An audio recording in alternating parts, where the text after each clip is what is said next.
Hello guys, and welcome to lesson 1 of the free cryptocurrency course. Now, before we begin, just want to go over a few things regarding what is in store regarding this course, and also what the plan is for what will be going on in this lesson as well. Now, if you haven't already seen on social media or anywhere else, this is going to be a completely free, fully in-depth cryptocurrency course. We will be going from the very basics all the way to advanced technical analysis, skill sets, trading skill sets, and so much more. We are planning to do as much as possible, lesson by lesson. Every lesson will be specific and particular and go into as much depth as possible. Whether you're a beginner, whether you're even intermediate or advanced, this will be beneficial for all of you. Even if you've been trading for years, there may be something that you haven't thought about before that could maybe just tick a box and bring that light bulb moment, which can potentially benefit your trading even more. So this is the first lesson. We'll be going over the very basics of support and resistance, and also combining that into top-down analysis and just showing you how to configure your charts and start to identify those key turning points for the crypto market, and in particular BTC. At the current time of talking, the BTC dominance is just rocketing. So no matter what you're looking at, whether it's altcoins or just BTC on its own, they're going to pretty much follow what BTC is doing anyway. So when you can master BTC and start to understand exactly how this market works, you can easily mirror this identically onto the altcoin analysis as well. Now, we're also doing a free Forex course as well. We've got myself and Bernie handling the Forex side and me handling the crypto side. So you're getting two courses within this, I guess you could say, this 2-course breakdown that you're going to be getting. 2 courses, Forex and crypto, entirely free and fully in depth. Now, one thing I want to mention as well, if you haven't already, make sure you've subscribed to us on YouTube, because we'll be dropping these lessons hopefully every week, maybe even 2 a week if we do find the necessary time. And if you haven't already, this is probably the most important part. If you haven't already subscribed, is to check out the Innovation Education series. This goes hand in hand with the course that we are currently developing for all of you. So again, at the moment, we've got what are non-farm payrolls, why they're important, and what is Forex, how does it work. So we've only got the Forex side at the moment, but as we move forward, I'm going to be dropping a boatload of crypto animation videos for you as well. So just to quickly give you an insight, they will be exactly like this. Is sufficient to earn a pretty good penny. A common Easy to break down, very simple, and it goes hand in hand with everything that's being taught. So let's get straight to it. Let's go over to the charts and let's get ready to identify support and resistance and give you a bit of an insight into how I do this myself personally. So the first thing we'll do as well, but before we get into the overall construct of the charts, we're going to be going from a top-down analysis after as well. So we'll be going from the lower time frames, showing you how to identify just using examples, and then from there onwards moving forward, I will show you how to combine this all from the monthly time frame down to the weekly, daily, and into the intraday levels as well. So the first thing we want to do is go to the 4-hour time frame, or maybe even the 1-hour time frame, just to start identifying and getting you into grips of things on what support and resistance actually is. So very clearly, support and resistance is a price point, and it's almost a giveaway in the name. Resistance is where price finds resistance. Resistance being here as an example, and we'll get into this in a second. And support, just very quickly as another random example, being around here. And once you get to the higher time frames and the lower time frames, this will start to make more sense very simply. But in simple terms, I like to imagine this as almost the charts, the candlesticks that being. There's many different ways to do this. Some people like to use candlesticks, some people like to use line charts.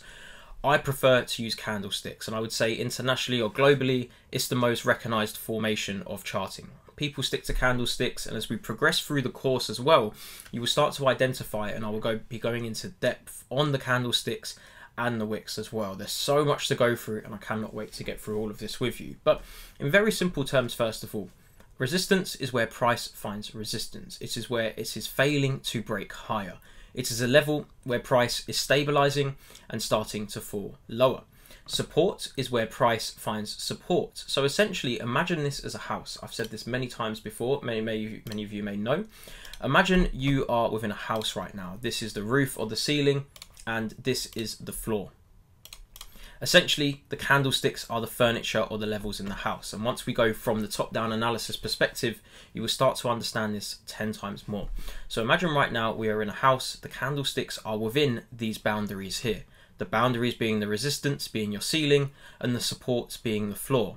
And many times in trading lingo, you will see people refer to support as a floor and resistance as a wall. So I think the best way to picture it is almost as a house. You have the ceiling and the floor. That should hopefully explain things in its most simplest formation. Now, we need to look at it this way. You have to look at these candles and think something is causing price to go down, something is causing price to go up. There is something triggering a catalyst movement for price to go volatile. Sometimes these levels are so powerful they can cause parabolic moves upwards. Sometimes they can be very small and insignificant and just cause a very small pullback.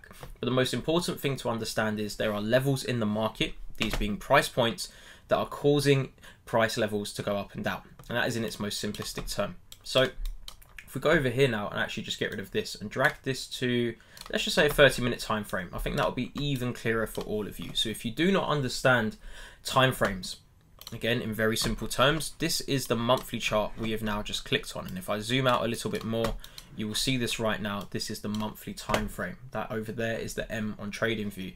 Now what that means is every single month, a candle will form and close. As you can see here, on the right hand side, we have 13 days and 11 hours till this candle closes and forms and solidifies. Once it's solidified, another candle will then appear and go up or down, exactly as you've seen before. So this here represents an entire month's worth of data, that single candle there. This then represents the entire next month's candles worth of data. As you can see, that is May the 20th, 2020. If you go down here at the bottom, you can see the calendar and the date. So if we go here, you can see with the crosshair, it's corresponded with the 1st of May, 2020 at the bottom. On the very right hand side over here, you can see the price level of where this candle peaked. This is the wick, this is the wick, and these are the candle bodies. So what you can see very clearly here is this candle throughout the month of March went down to around $8,100. It went all the way up to around $10,100. However, it ended up closing here.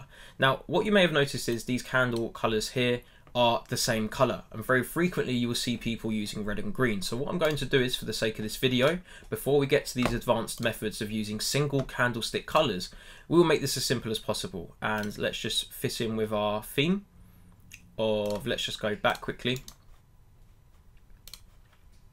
If we go back to the candle body for bearish, there we go. So blue is going to mean a bearish candle closure. Now bearish in trading terms means downwards. So if price goes down, it is bearish. If price goes up, it is bullish. And very frequently, green being a positive color represents a bullish candle, a candle going upwards. And red is most frequently used in trading. So actually, for the sake of educational purposes, we will use red for now. Although it doesn't match the color contrast of what's going on, it's probably the best way to show you. So if you go to the weekly time frame, this now means every week a new candle is formed. So you're essentially going from the full bigger picture and getting an entire month's worth of data in single candlesticks.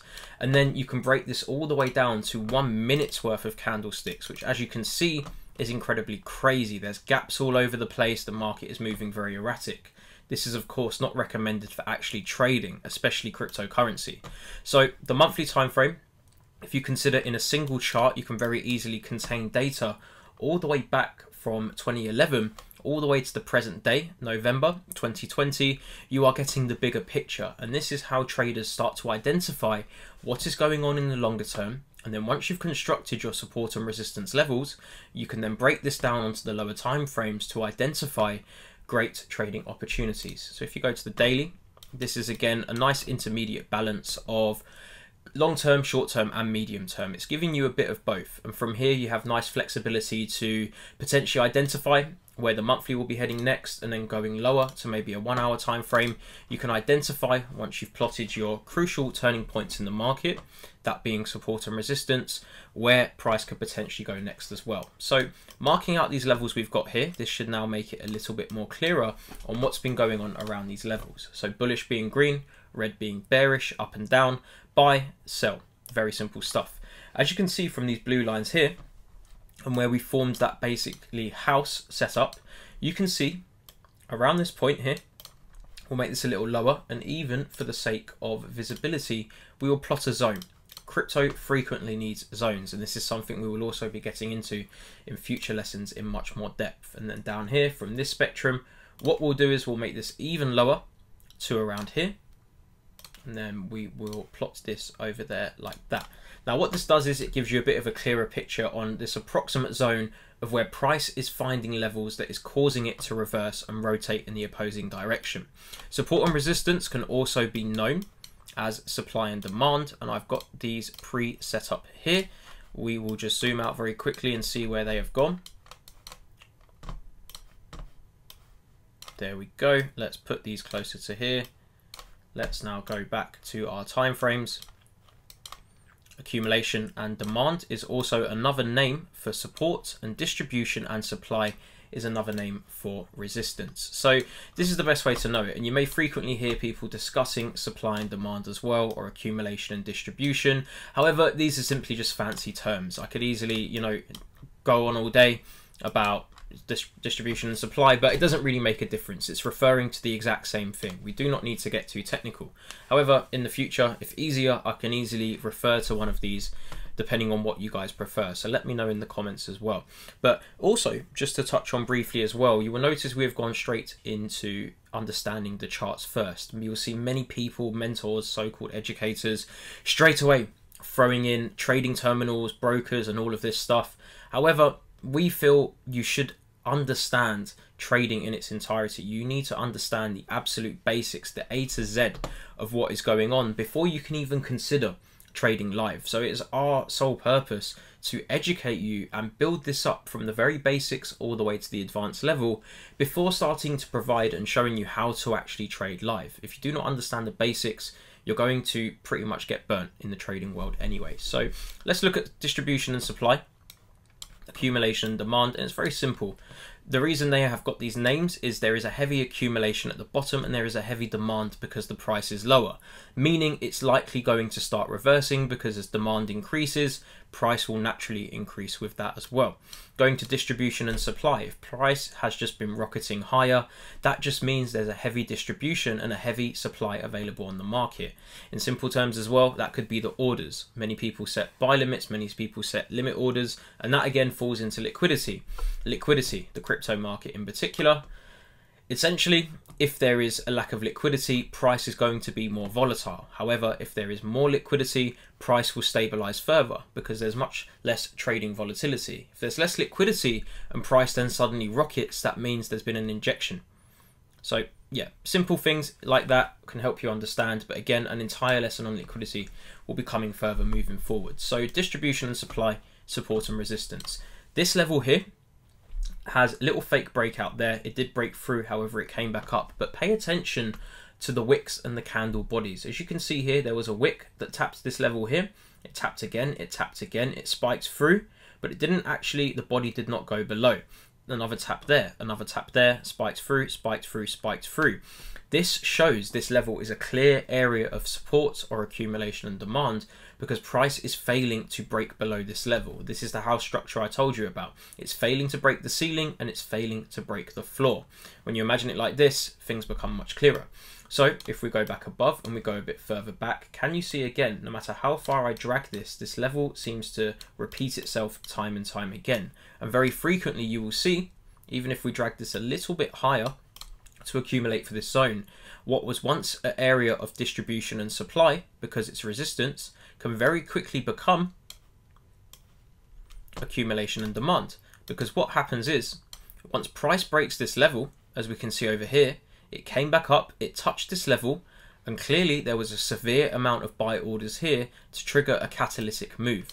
Traders, especially institutions, banks, and very large entities who can potentially control the market, they do not use market buys. A market buy is when you instantly enter the market at that very moment at the best market price available.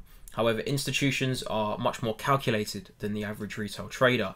They set orders in advance, not necessarily just because they control the market and they have the ability to drive price to the exact levels they want, but also because of insider trading and many other factors as well. A lot of these institutions premeditate levels.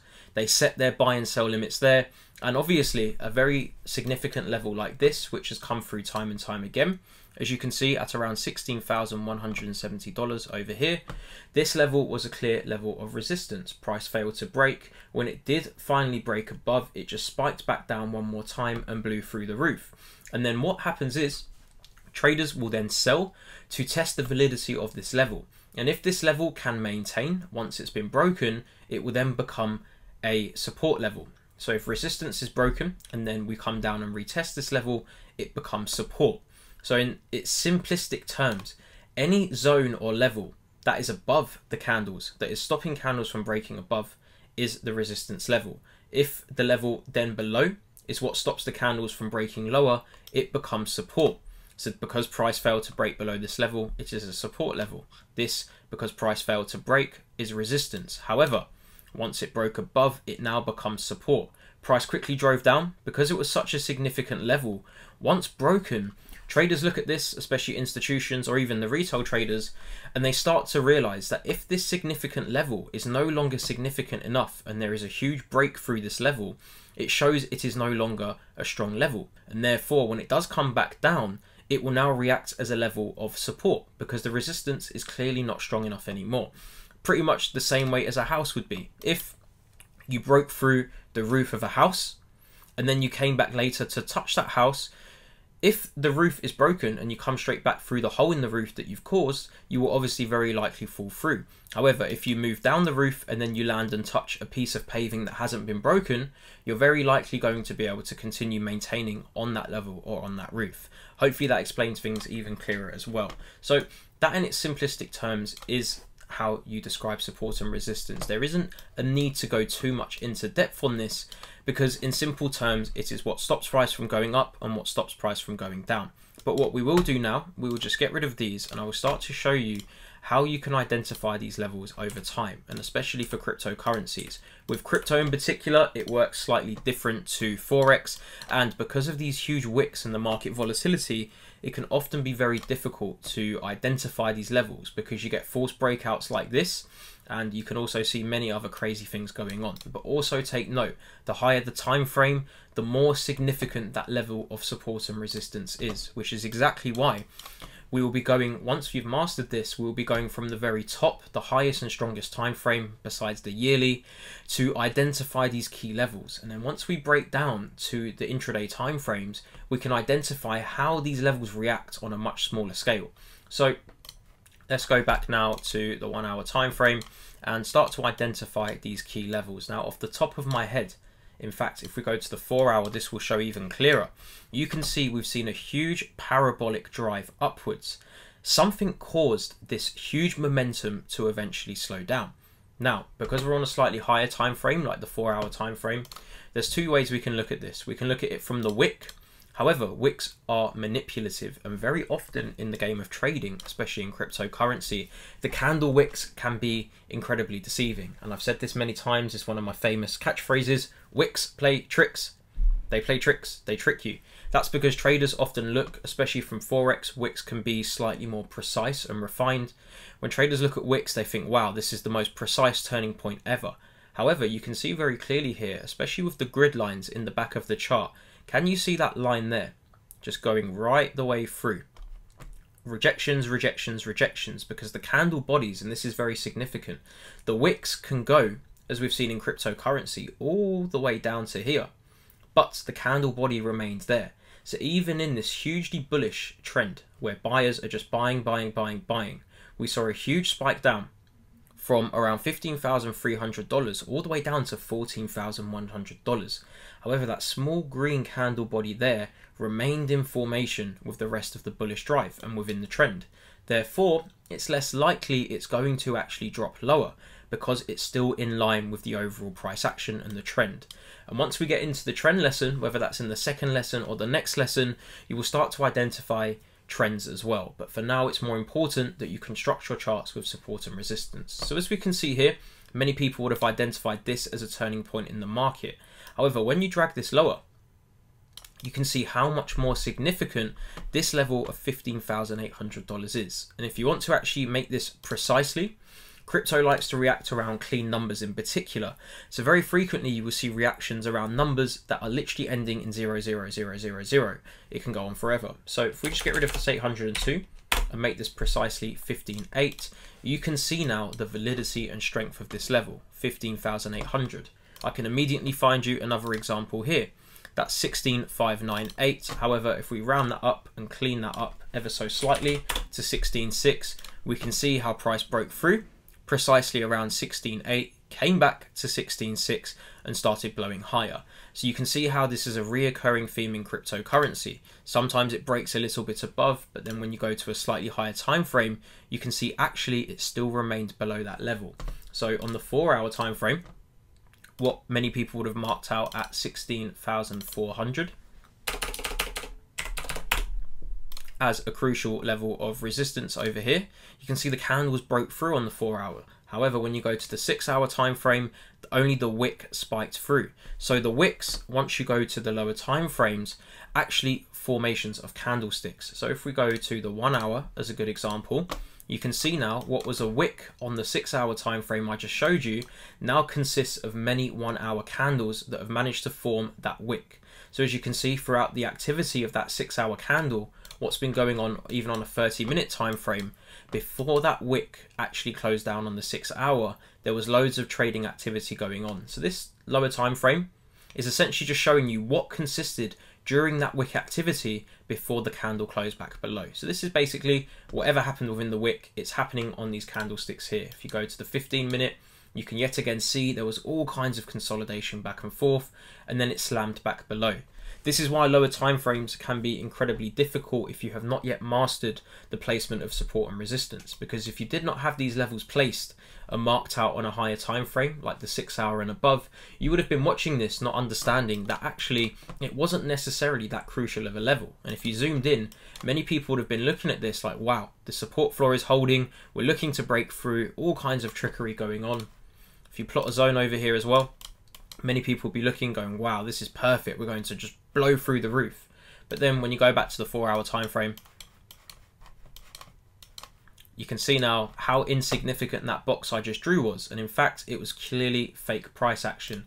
If you go to the 6-hour, can you now see that little zone I drew there on the 15-minute where all kinds of crazy activity was going on suddenly becomes very insignificant in the grand scheme of things. And when you zoom out over here, this just pretty much puts into perspective where that box actually is. And this is why 15-minute entries, 30-minute charts, 1 hour charts even, they are more optimized for actually identifying trade execution opportunities. But hopefully now you can understand you cannot enter a trade without having the key levels plotted on the higher time frame first, because now that would have been a very bad trade. You would have bought and it would have just absolutely gone against you from $16,400 to $15,800. So that should hopefully put things in perspective for you as well. So going over here, this is why zones are crucial as well in cryptocurrency, because it can accommodate for the few wicks and spikes that you do see break through. And by plotting a zone, you're allowing a little bit more breathing space to actually stop you from getting tricked out by the market.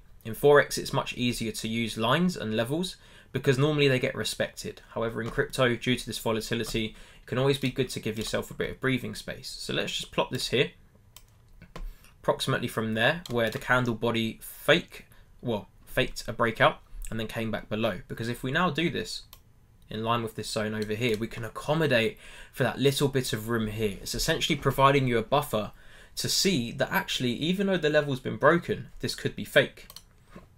If you go to the 12-hour, you can see a little break there. And if you go to the daily time frame, you can see this works out precisely. This is why plotting these levels is incredibly important, because they are only wicks on the daily. But on the 4-hour time frame, there's all kinds of crazy stuff going on. But with a trained eye, very soon you will realize if it comes into the zone, even if the candle bodies here are slightly lower than where these candle bodies are over here, it doesn't necessarily invalidate the level of support. The once roof, as you can see the wall, first we drove up. This is first of all how you identify such a crucial zone. When using the 4-hour time frame, or even the daily to be fair, you could use any of them, you can see a very significant slump.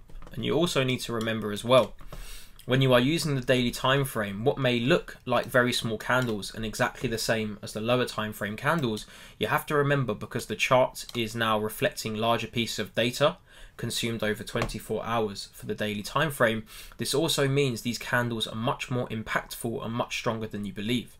This single candle here, all the way from top to bottom, may not look too large in the grand scheme of things. However, that candle went from around $15,800 down to $14,350 approximately.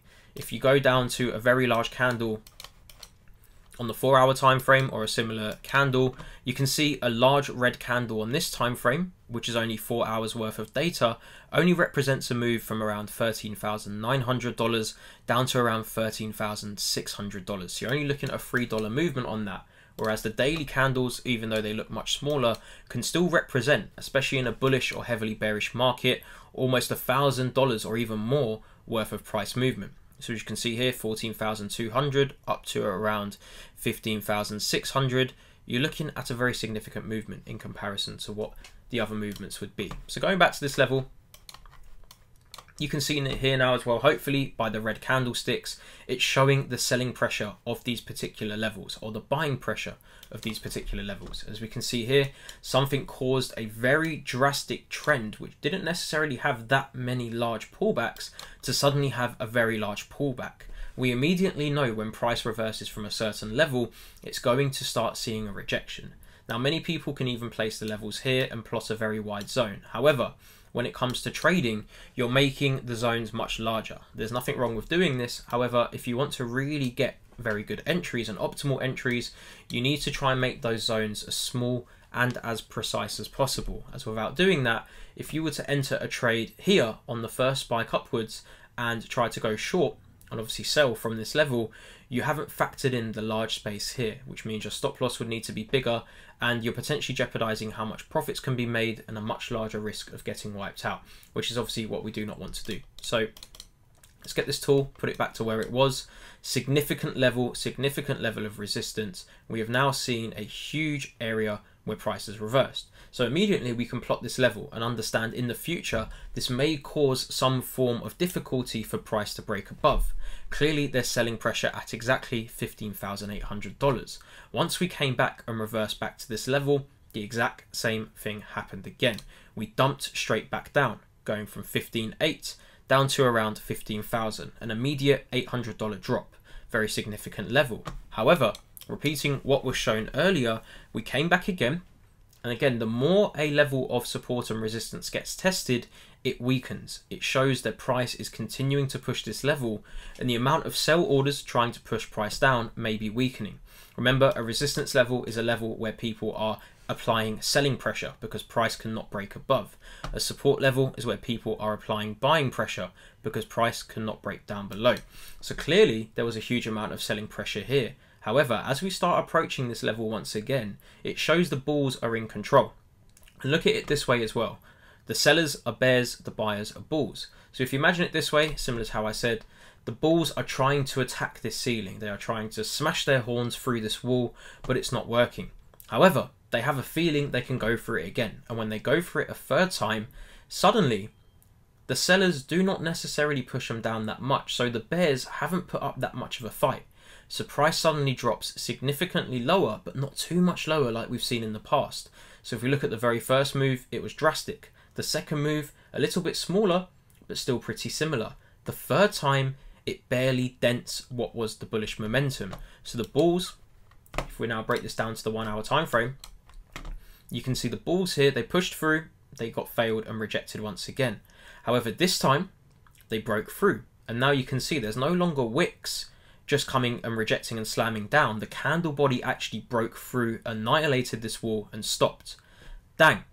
What happens in this instance? The bears try to regain control quickly by dragging price lower and back through this wall. However, can you see now how this movement here, the bears, they failed to break price lower than where the prior wall was. So if I draw a little rectangle tool here, imagine the selling pressure here. So every time the bears have driven price down, first they drove it down to here, and then when the bulls came up and they drove price down, they couldn't bring them down as far as last time. So the wall is essentially getting higher and higher and higher until a boiling point comes and they can no longer maintain this wall.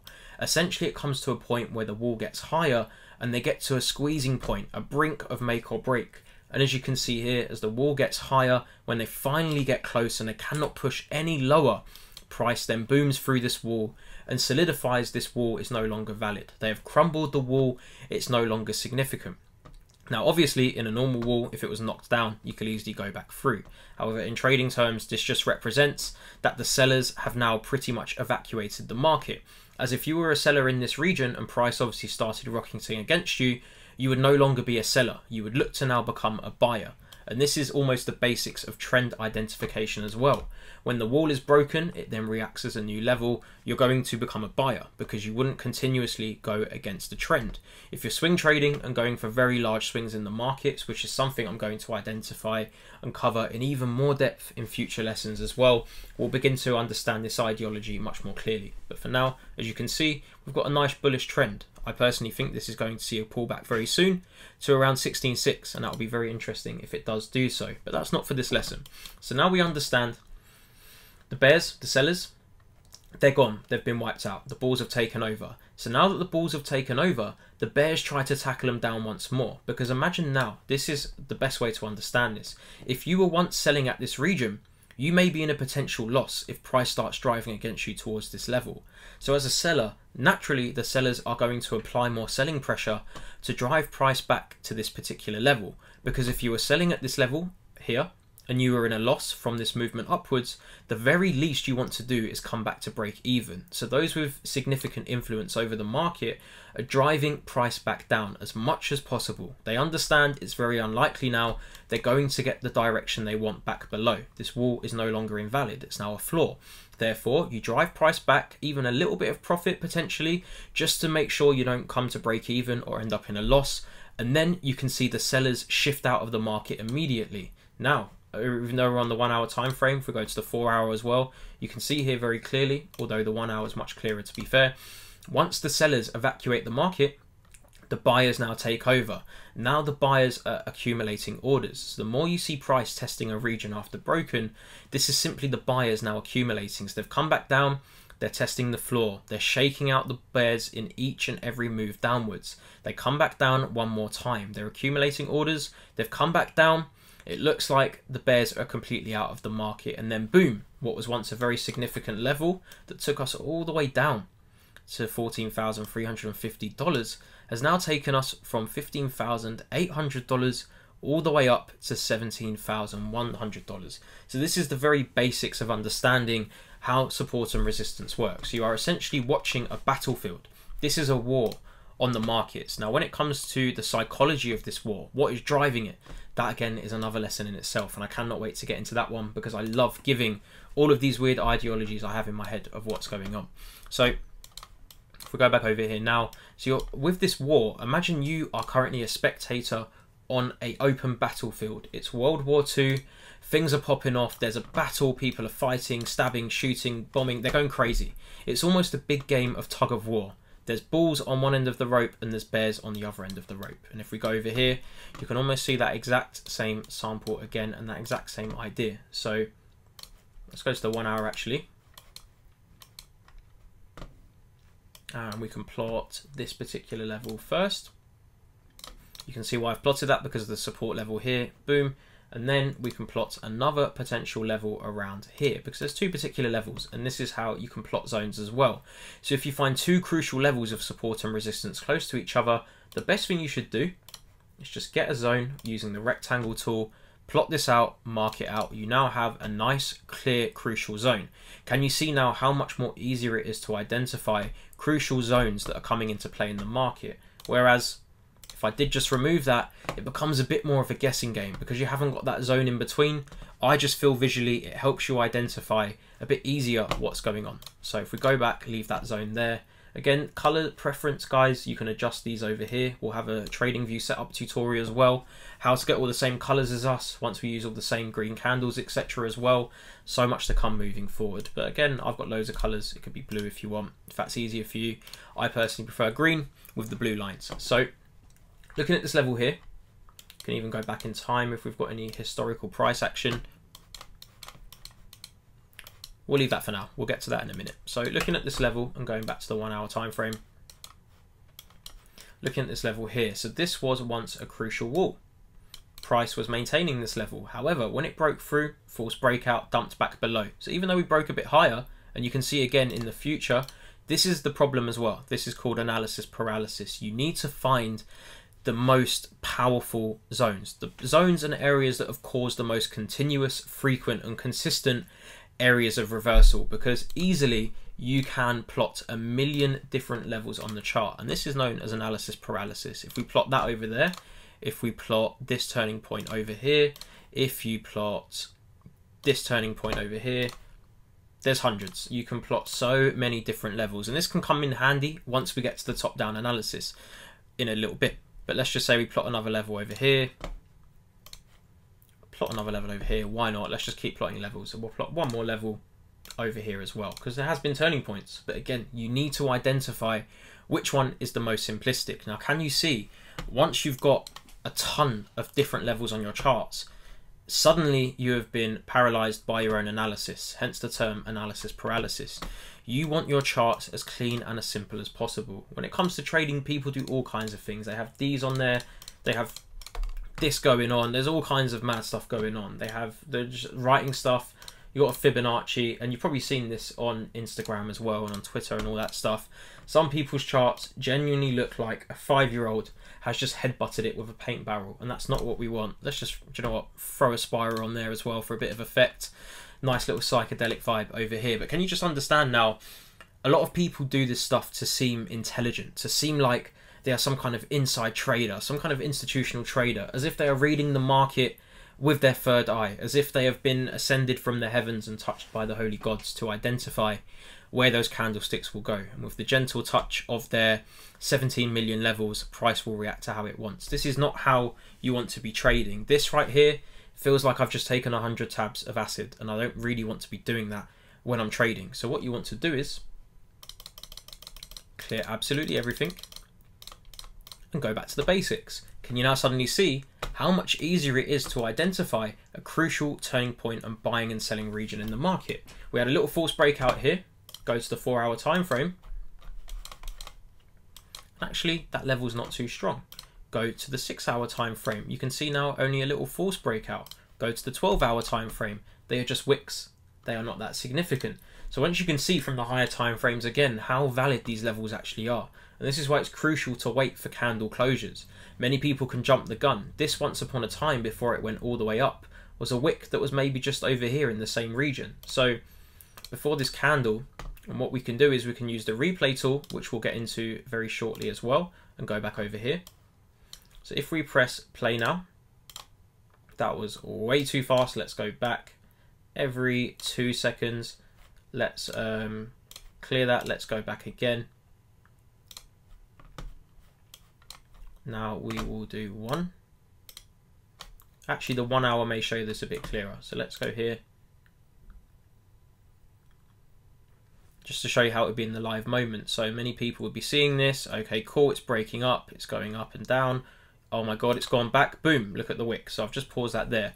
So at this point in time, especially if you've got, oh, it's gone back up now. But if you go back over here, you can see at this moment in time, many people would have seen a wick come through and the candle pulling down and immediately thought, oh my God, brilliant, let's short. However, it's best to wait for those candle closures, because obviously in this scenario, if we press play, oh my God, you see that? How it just went immediately bearish, then boom, it broke back above. Now we press play, wait and see what this does. Bang, it drops down again. Boom, it spikes the level. So when you can see this in real time using the replay tool, and we'll really get into depth on this soon as well, you can see now how this level over here came back down. This was once a level of support, once a level of resistance, because price was below it. So if price is below a level, resistance, above a level, support. It broke back down, it came up, it touched, and it spiked back below. Now if we just increase the speed to 1 second and just watch what unfolds.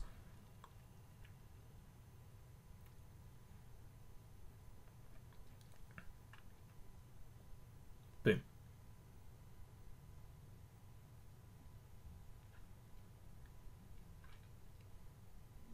A little bit lower.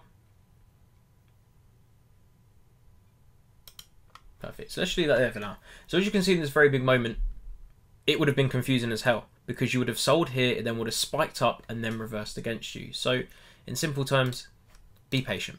Patience is key in this game. But again, that is a lesson for another time. Now let's go back to the charts that we were looking at one more time, just to show you what I was looking at over here before we start identifying support and resistance and showing you how support and resistance is absolutely essential using historical data, because time and time again, what you think is currently a key level of support and resistance has probably already been a crucial level of support and resistance many weeks ago, many days ago, months ago, and even years ago. And that will be coming very shortly. But as you can see, again, the same theory applies. Can you see the selling pressure of this wall? If we now apply a floor over here as a good example. So this here is the floor. From the first real reversal from this region, we'll get rid of this zone here. The bears managed to successfully drag the bulls all the way back down to around $12,900. If we then go back to here, we can see then the bulls attempted again. They attempted again. The bears were not willing to give up their land just yet. They dragged the bulls all the way back down, but this is still significantly higher than where they originally dragged them. We now go back up to the top, the second and third and final fourth attempts. Once they start breaking higher, there's a little bit of a push, nothing too significant, but now they've only come down to this level. So we've now gone from here to here to here. The floor is becoming higher. So this means as the sellers begin to weaken, they fail to drag the bulls lower. The bulls are increasing in momentum. So the force, this is that game of tug and war. They've tugged down, but the bulls are tugging upwards. So as they start dropping lower, more bears are dropping off from this side up here, which means the bulls are tugging and tugging and tugging, and it's starting to drop the bears off one by one.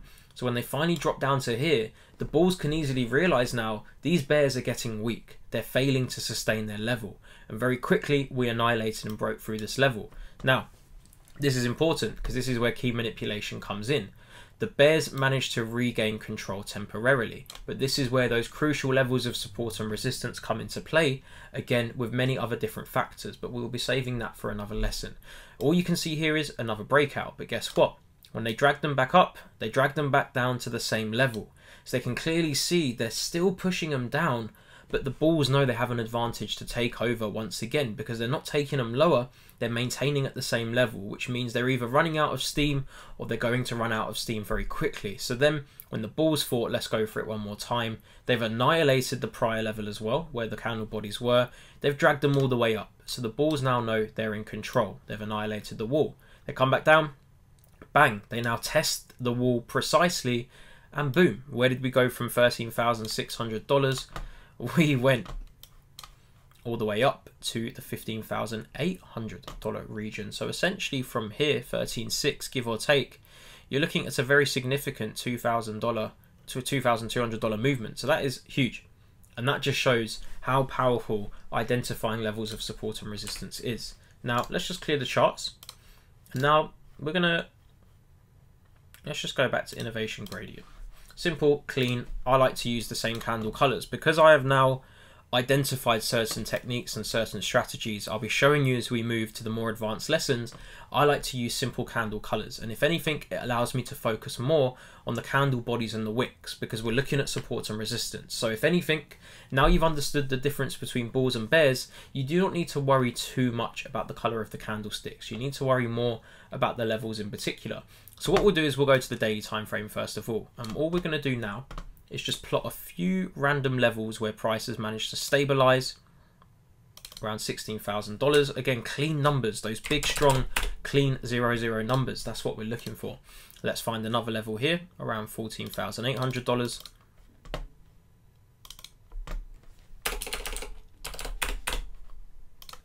And maybe a very strong level over here. We'll plot two levels over here actually. So we're looking at around $2,400.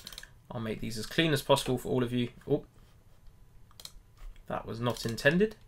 Now we go back 2,400 and we will just duplicate this and then around there. $12,000, nice and clean. So 12,000, done.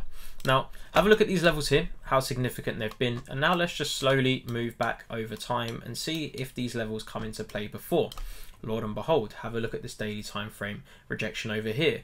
In July 2019, pushing forward into August, you can see we drove forward, we came up to the $12,000 region, the daily candle wicked through, however the candle body remained below this level. Another wick went through, another wick went through, candle bodies remained identically at this region. It came through, and then before actually dumping to the ground, it came back up and touched it one more time. And that is the same idea I told you. Once the sellers have managed to sustain, they come back up and just push out the buyers. So this was a huge bullish trend. the sellers started to say, you are not passing, you shall not pass this level, this is our area, please go back home.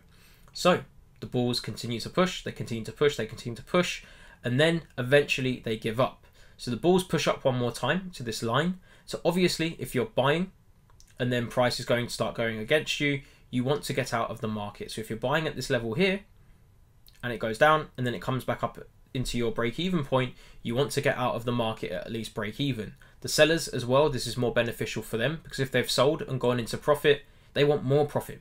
They want to accumulate positions. So they come back up, touch this level one more time. They know it's over for the bulls, so the sellers take over and boom, we dump. Now let's go back a little bit further to around the 3rd of July 2019, and as you can see very clearly here, 2 wicks came through and boom, we dropped from $12,000 down to around $11,000. So we saw a $1,000 movement in a very short space of time. You can also see over here how this level came through precisely at 12,400. We broke through, we came down and bang, came through, broke, bang. Over here as well, again the exact same level. Wick, candle bodies remained below. Once that candle body remained below, this was a fake move out. It slammed back down. So the bulls drove through, the bears quickly regained control.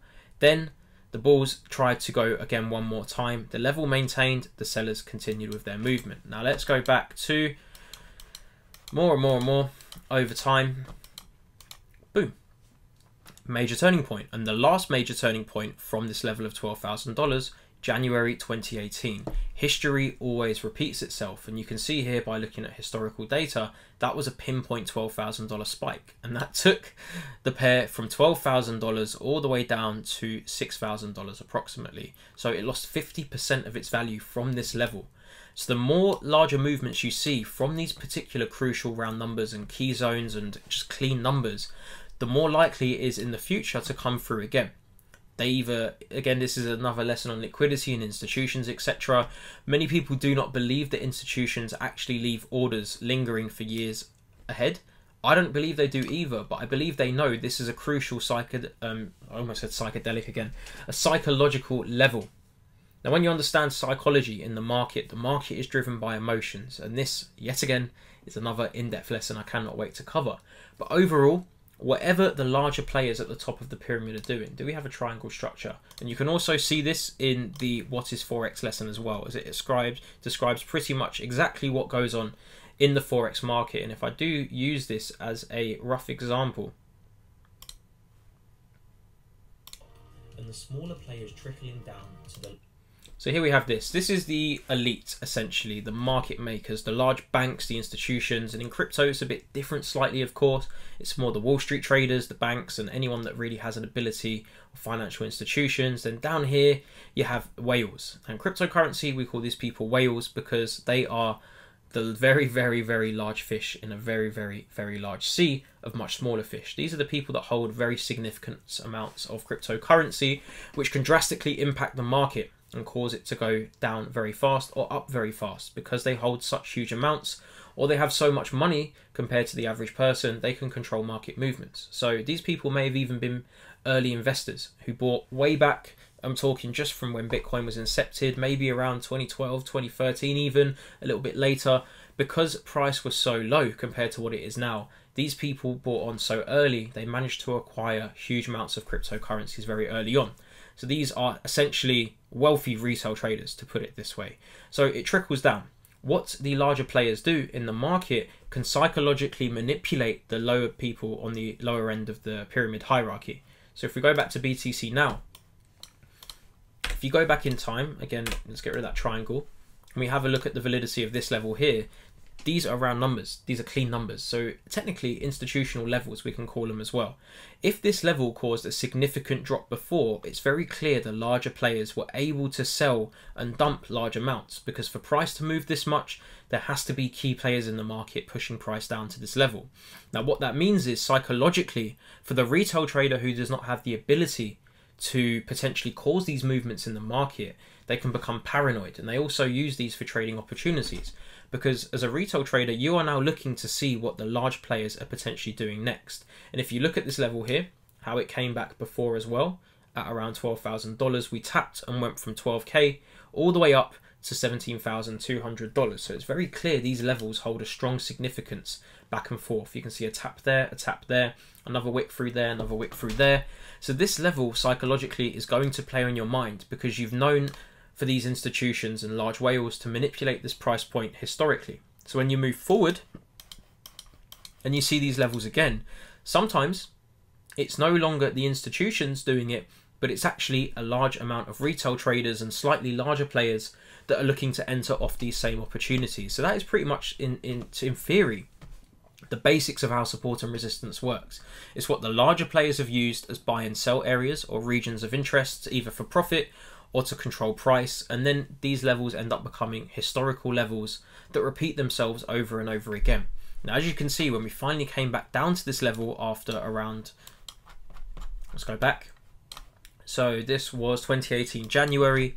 We came back again in June 2019. So over a year later, we came back. Now, imagine how many people would have instantly shorted from this level because they saw the validity of this level last time. However, clearly, the market manipulated higher. They wiped everyone out that would have shorted at this region, and then bang, it comes back down, respects these levels, and it comes through. And there was beautiful trading opportunities on the cards. So that should pretty much explain as well, and hopefully you can now understand how these levels of support and resistance are not just made up, they become a self-fulfilling prophecy over time. However, before they actually become valid levels, there has been some kind of large market participant that has caused a reaction around these levels to then solidify this later down the line. Now, what we're going to do for the final segment of this lesson, BTC on that monthly, absolutely fantastic. I'd love to know what people think, whether it's going to go higher or not. I personally think there's going to be a large correction to the downside, but that'll be interesting to see how that plays out over the week, how the weekly candle will close. So what we're going to do now is clear the drawings, make this chart nice and clean again, and start to look at crucial areas in the market of support and resistance. We will not get necessarily into trade identification levels just yet, as that will be for a future lesson as well, but I'll start to show you how you can piece together the bigger picture and then move this down to the lower time frames. So the first thing we want to do is plot this level here, because very clearly, although the wicks went all the way over there, two candle bodies were approximated at this region of around $14,000. So let's just mark that out. We can start plotting some zones in a bit as well. Oh, there we go. And then we can go to the next level. And this is the beauty of the monthly time frames. Because there's less candles actually present on the charts, you are able to identify more clearly where these crucial turning points are. For example, here, we could make that 17.8 to be fair. It's not too far away. And bearing in mind as well, because we are on higher time frames, these lines over here, they represent larger movements. So you can see in a very small candle over here on the monthly, we've gone from 1080 to $14,000. So there's a lot going on. But once you plot these levels and these wide ranges, you then break yourself and zoom in to these particular zones to identify crucial turning points. Now, you do not need to do this many. It's always good to do it relevant to the most relevant price action area. However, on crypto on the monthly right now, as we are approaching all-time highs, it's obviously not the wisest decision in the world to start plotting random lines here. However, for sake of this $17,200, which I believe could come through quite nicely psychologically for the market as well. If we just plot this level over here, can you see that was the last major turning point? I don't think people realize this. So we dumped down, price drove back up, and then something at this level caused BTC to go all the way down from $17,200 down to $3,000. A very significant level, not a strong level, but a very significant level that's not paid attention to because it only happened once. If you go back over here, you can see now, once you go to the daily, something just stops the price and just said, no, you shall not pass, and bang, down it went to $3,000. So just take that into consideration as well, of how little wicks on larger time frames can be very significant once you start to identify. Because if you were on the monthly right now, you may be looking and thinking, oh my god, there's nothing to stop it, but there are still crucial levels that can come into play that may not cause the entire movement down once again, but can cause a potential short-term correction, and this could obviously happen. So for now, we'll just plot one more zone so I can show you how to identify these more clearly. And what we'll do is we'll plot this level around here. You could do it. It's a bit of a messy one, to be honest. We could maybe find something a bit easier for you guys, but overall, this is probably quite a solid level. So we'll plot that out around there. Because as you can see, you've got the wicks there, the candle bodies, you've got a wick, you've got 2 candle bodies, you've got another wick, and you've got the 2 candle bodies there, and another wick there, and another wick there. So that's pretty solid. What we'll do now is we've formed the overall structure and crucial, most powerful monthly turning points in the market. When we now go over to the weekly, we can start to refine these levels even further and start to identify where they were more approached, where they were more touched, how reactive they actually were. So the first thing we'll do here is drag this level up. Even though it touched over there, I'm looking at the prior price action over here and stuff as well. And if you just drag this up a little bit higher, maybe, you can see we've got the body there, got another body there, we've got the wick there, and we've got a crucial turning point on the weekly from around $11,000. So yeah, pretty much what we'll do. $11,000, you can see it rejected, it broke through, it went. So this has come through nicely, candle bodies, bang, it tapped there still as well, so it's still correlating with prior levels. Now, with this level over here, we experiment. How does it look? Is it already perfect, or can it be refined slightly more? If we drag this up a little bit more now, what you can see is the bodies over here now align with this level quite nicely. This was a perfect rejection of this level as well. Perfect rejection there. Perfect rejections, closures, candle bodies as well, not really breaking through. Another wick, we broke, we came back up, we tested. Again, another wick there, and historically, a few little fake breakouts and stuff, but overall, this level is very solid.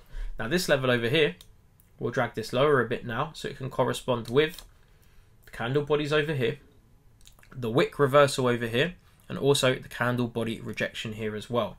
That pretty much solidifies a nice key area for us. Now we go down to the daily and we start to see from a daily perspective how much trading activity is going on around these areas. And also it will be interesting on this live video to see how $17,200 approximately will react as well. So as we're doing this video, we'll have a little monitor of this area and see if it causes another significant impact. I still personally have a feeling that BTC could see a very drastic pullback, and that could even go below, or at least that $10,000, $9,600 region there that we've just marked out. So because we've just marked out that level, and considering the validity of this level last time, if we look at where it went from $3,000, we've now achieved the next level up at around $6,000. We can easily predict and kind of presume it may potentially come back down to around $9,000. So we'll have a little look at that now. Bang, it's literally tapped almost precisely at that level. So it'll be very interesting to see now, going on to the daily, how this level is going to react. It's pretty much just taps dead on. And I mean, if we go all the way back, I'm kind of glad this is happening in real time. As you can see, even if we just dragged it up a little bit more to where the prior wicks were and the activity, it looks like this has been a very crucial turning point. So we've done that as a very clean number. However, we may see some wicks come through. But looking at how this level's reacted before, this is where you really gauge the psychology of the market participant, because institutions also know this level has managed to cause such a drastic impact to the downside before. They will not only begin to place orders here themselves, knowing it's an easy way to profit from a potential sell move, but it will also cause fear for the retail trader, who will realize and identify prior moves that have happened before at this region, and they will likely close their buys, or they will just jump on sell straight away as well. So it really is almost a self-fulfilling prophecy once it's been fulfilled itself. So that is considered technically a retest of that level, may never reach. A very interesting thing about crypto is sometimes it doesn't actually always go to the precise level, and many people will expect that level to come through and it will fall just short and absolutely plummet. So that'll be interesting as well as we progress very soon. But now that we are on the daily, we can monitor again and almost refine those levels even more now to optimize potential trading opportunities. Because even if you're looking to swing trade, you ideally want to be focusing on the daily time frame to enter those swing trade opportunities. A swing trade is a trade that is held over several days or potentially even weeks and months, whereas the interdays and intradays are obviously throughout that 24-hour period pretty much, where you're getting in and out and you're just taking profits or taking losses. But with swing trades, you're normally looking to hold large swings in the market. So it'll be interesting to see what happens there. But now that we're here and you want to start getting into that state of mind, you want to refine those levels even more, and you do so by dragging it up. Now we can see the candle bodies, the candle bodies, the candle bodies. Broke, broke, boom, perfect. Now we go back down here. Let's see how these levels are reacting now. Now this level does look pretty good, to be fair. It could do with a little bit of refining. It has come through many times over, just a little bit higher to accommodate for the candle bodies there, candle body there, bodies there, wicks coming through. Again, can you see the wicks? Go back in time, you can see another candle body precisely to this zone. You can see rejections over here as well, another sharp spike down. You can see almost a tap over there as well. So even if you start refining that again down to there, it correlates very nicely with pretty much everything. So as we go back and forth, and over here now, you can see it still correlates pretty nicely. If you drag it too low, it won't reflect what's happened over there. But if you leave it where it is, it looks pretty relevant to the current price action. And again, have you noticed this is why those zones are so important? Because what you can do now is you can give yourself a slight little buffer as to how important these levels are. Because you can see the levels have reacted, but a lot of wicks have come through around that $11,200 region. So what you would do is you would get the rectangle tool. You plot that there around $11,200. Now we can see clearly how valid that level is once again. If we go back over here to see how it reacted time and time again, all we would do is starting off from around here, dragging upwards a little bit and just dragging it up to maybe even a bit lower. It doesn't have to be too high. Dragging it to around there. You can see once we zoom in and drag this a tad lower, you can see how now it starts to respect even more levels, accommodating for bodies over there, bodies over there, bodies over there. It really does tend to repeat itself. So that peaks at around 9685. So if we drag this all the way back in time to around 9685, we can see how yet again now the wicks break through. But guess what? On this side, what you would need to do is flip it. Now you flip it, you can use the zones, and you can, again, versatility, adapting to the market conditions. From the flip end, actually, look at this now. You've got the support floor respecting fairly nicely. I mean, you could do it down a bit more to reflect this area as well, and it would actually be even more valid. But all that would mean is, if it does require a much larger zone like this that you can see here, it simply means price volatility is likely going to be a bit larger. So you would need to accommodate for that when trading. Again, that would mean a wider stop loss. If you're buying, you would need stop losses very wide because a lot of wicks have managed to breach through this area. So that pretty much shows you how that works. And then now we can go to the 4-hour time frame. And what you do from this point in time is once you've constructed your overall key levels, you need to start looking and thinking, what could potentially happen in between these levels? And that's why you start to identify the intraday levels or the interday levels, because you've got your overall structure. And what you can do is as well, you can form a house, like I said earlier, with the ceiling and the floor.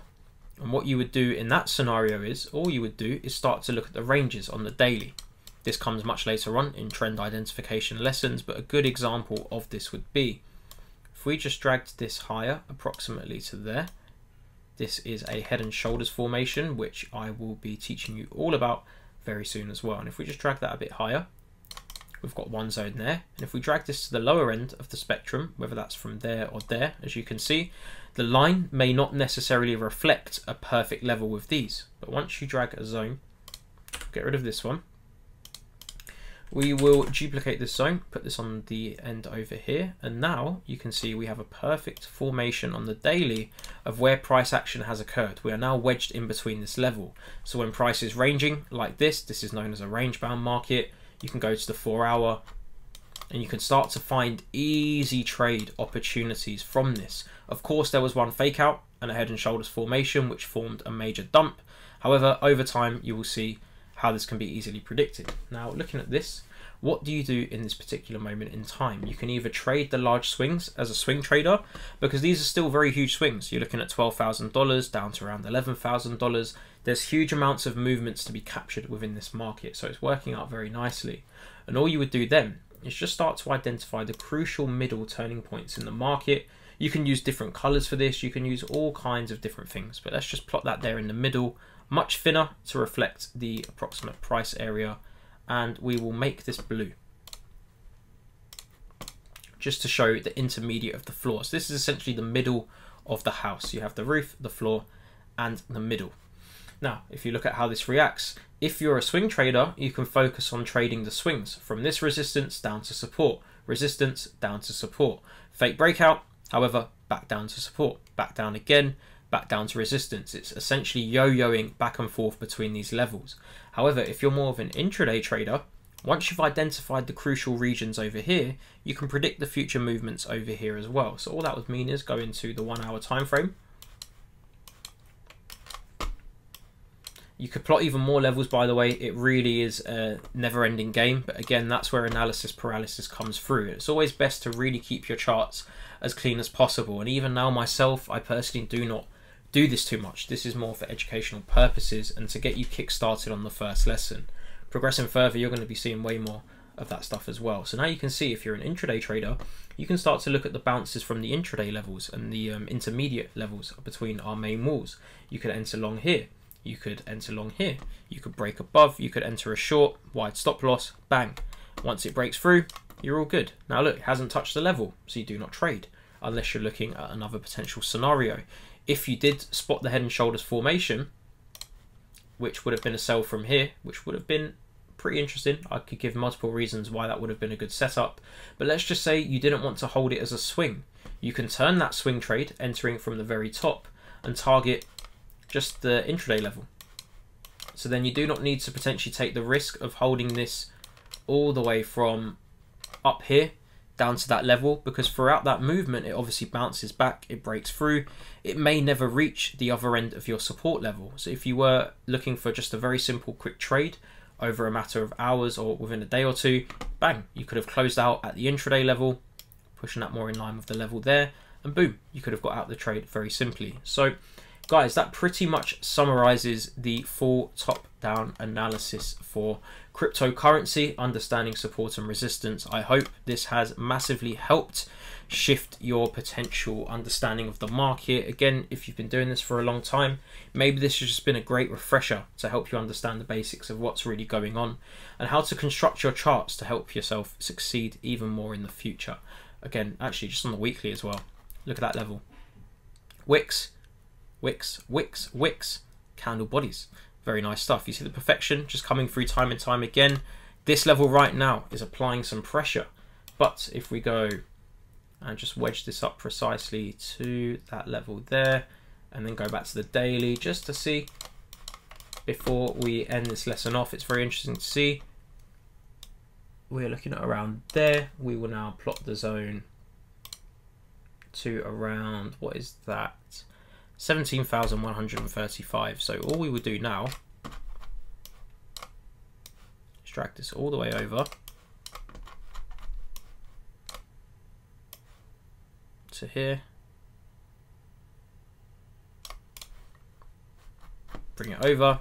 Now we have a nice zone to play with. So now we can start to see if this zone will hold. And if it does hold, it's very likely price will begin to slump lower. So all you need to do is pay attention to that. You can monitor that. So we'll see how it unfolds over the next few days, and by the time we get to the next lesson, I'm sure we'll be covering that as well. But again, just to finish off, do not forget to subscribe. Do not forget to turn on post notifications. Do not forget to follow us on socials. I cannot wait to show you guys what's in store, and I cannot wait to get these lessons done. I hope this has been of value, and I hope you have a very great day.